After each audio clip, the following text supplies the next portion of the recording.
Hi, welcome to BH Online Church Ministries. We have just entered into 2026. Wish you a very happy new year. There are so many young women out there looking for advisors. They just want people who have good married life with children, stable life, to give them the secrets, to how they are doing it. Like when they see so many people divorcing, separating, it's normal that you get lot of these questions, if your future, your matrimony will work, or what is the secret to it. So I'm going to share you some of the secrets that I followed in my life, which helped me to find a good husband. And I have 3 kids, and my husband loves me a lot, and we have a pretty stable life. The problems are normal, but we both together face it and overcome it. He is my help, my support, and I'm not a perfect wife. He also has his things, but it is like that in family. But how we are doing it, like how we are trying to be together and trying to be stable and give good life to our kids, how are we doing it? This didn't happen like now. I'm 40 years old, my kids are 14, my son just turned 14 last week. So from I married at the age of 25. It's the beautiful family doesn't happen overnight. It's a process that goes through, even since you are very young, the age of 14, 15. The process starts there itself. We have to adapt ourselves, educate ourselves, mold ourselves for this beautiful family to reach, to have when we are in our 40s or near 50s, to have the beautiful children and this happy life. It is worked for this from very early beginning of our life. Okay, so this book, the Proverb, this helped me a lot when I was young.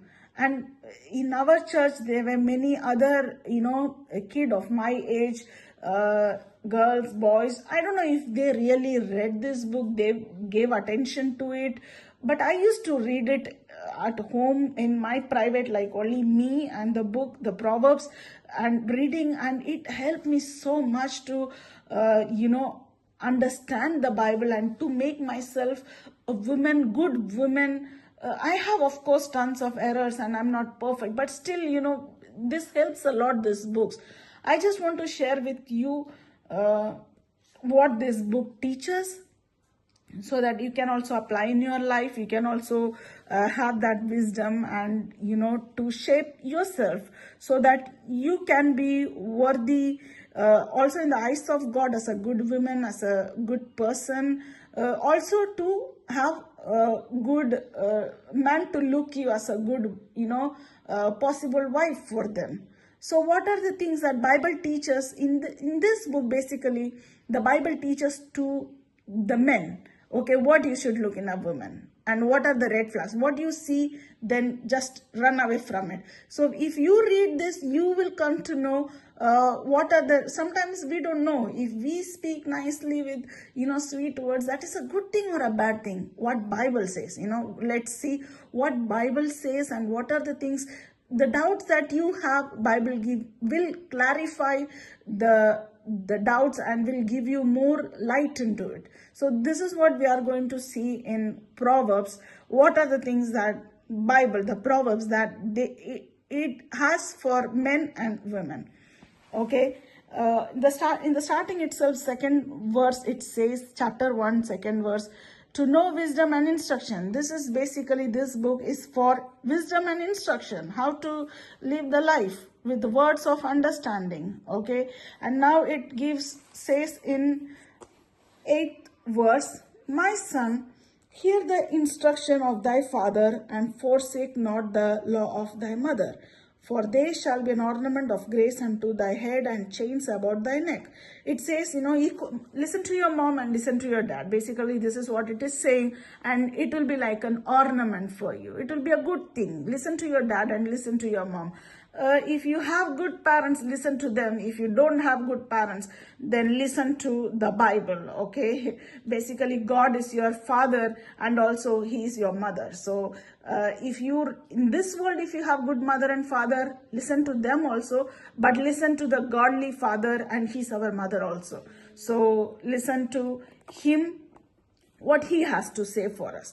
Here are some of the instructions. Basically, this is for men, like saying, listen to me what I have for you, and follow that. Now we have what in this there are many various proverbs and instructions given, but now we are going to see only the women part of it, okay? Regarding women, what the proverb is teaching the men. That's what we are going to see. Now in chapter 5, 3 to 8, we have here some instructions that it is given to men, what it is saying. For the lips of a strange woman drop as an honeycomb, and her mouth is smoother than oil, but her end is bitter as wormwood, sharp as a two-edged sword. Wow. So it is saying to the men, if you see a woman who is coming with the, sweet words, then just run from there. That would be danger for you.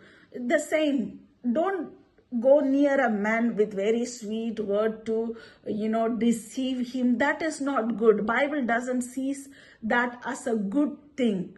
Okay. You have to be straight. You have to be with, proper words. What you speak is very important. Shouldn't be sweet, cunning and trapping words, deceiving words. That is not a good woman. And the men can, if they have read this Bible, of course they will make out when you go near them with those deceiving words, they will run away from you. Maybe you tried any time to go near a good guy, like a good Christian guy, he looks, but you go and he runs away. That may look for you like an arrogant boy, but he's not an arrogant guy. Basically, he knows this verse, so he has decided to keep all these things away from him. That anybody comes with sweet things, it looks deceiving. No, I don't want this. I want a straight girl who speaks straight things and who is good, who speaks decent, okay, not with deceiving words. Okay, so that is one wisdom that Bible is giving to men, which we can also, learn from this to identify good men and good bad men. If you see a guy in your college, in your working place, you are looking for a man to get married, to know him. If you see a guy talking to all the girls nicely and he just falls in the trap, or listen to the girls who speak so nicely to him and he's very laughing, those kind of boys is not for you, because there is a chance that he will fall in for that kind of girl that time or in near future. Okay, so the guys who speaks to the girls, we girls, when we come to know very fast what kind of girl is that, right? But we think that, oh my God, that girl is so bad, or she talks like that to every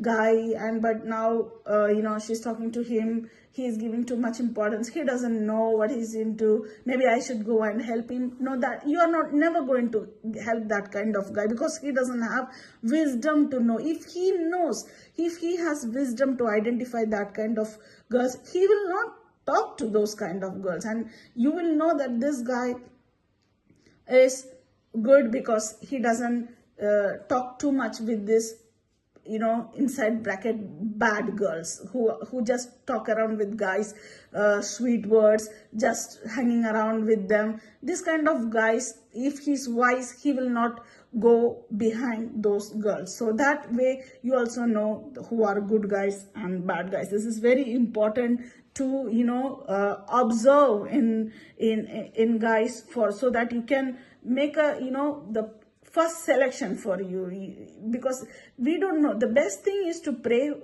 do fasting, and ask God who is the right person for you.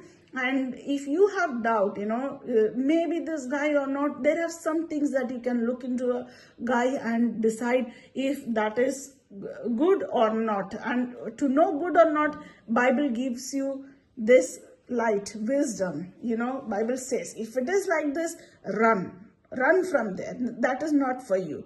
Don't fall in that. No matter how good the guy is, but he is the one who just falls for the girls who speak very sweetly. Don't try to be more sweeter than other girls, because there will always be in near future or in long future, any other girl will be more sweeter than you, then it is gone. So if a guy goes for a sweeter girl, let him go. Don't try to chase him becoming more sweeter or more cunning, more deceiving. Oh, I like this guy, I'm going for this. No, don't do that. Just you be good, serious, and you look for your kind, that is a serious guy who doesn't fall for these things. Okay, and then we have chapter 6, 24th verse until last. Let's read what it says and what wisdom it gives to us. Okay. To keep thee from the evil woman, from the flattery of the tongue of a strange woman. Lust not after her beauty in thine heart, neither let her take thee with her eyelids. Okay, there are girls who talk with eyelids. I have seen that. They talk with eyelids. No. If a guy is falling for that girl, don't go for that guy. For by means of a whorish woman, a man is brought to a piece of bread, and the adulteress will hunt for the precious life. Can a man take fire in his bosom and his clothes not be burned? Can one go up upon hot coals and his feet not be burned? So he that goeth into his neighbor's wife, whosoever toucheth her shall not be innocent. Men do not despise a thief if he steal to satisfy his soul when he is hungry. But if he be found, he shall restore sevenfold. He shall give all the substance of his house. But whoso committeth adultery with a woman lacketh understanding. He that does it destroyeth his own soul. So the guys who goes after women, they are committing adultery. They are not wise. They are stupid, Bible says. So don't go after these stupid guys. Leave the stupid guys for the stupid girls. Okay? You are God's child. You are wise. Look for wise men. Wise men are serious men. They don't go behind girls. Okay? Don't categorize them as, arrogant. Being wise, if the guy is wise and doesn't talk nicely with girls, is not arrogant. He's being wise, okay? He's waiting for his right women to talk to right, and he's good guy. So if a guy is serious with other women talking and not going behind women after women, okay? So that guy is good guy. Okay, so have this understanding, please. Very, very, very important in today's life. People has made it a norm or a natural thing to be nice with everyone, but there is thing like being nice and then nice for the honey things, honey words. Okay, being nice is one thing, and other thing is being nice with the girls who are coming with honey words. So be very much careful with that, and only focus on good guys, not with this guy. Bible is saying for the men where to focus. So, it's also a sign for the girl to identify the good men. Okay, so tomorrow I will give you more verses from Proverbs and more wisdom that God has kept for us. Thank you. Bye.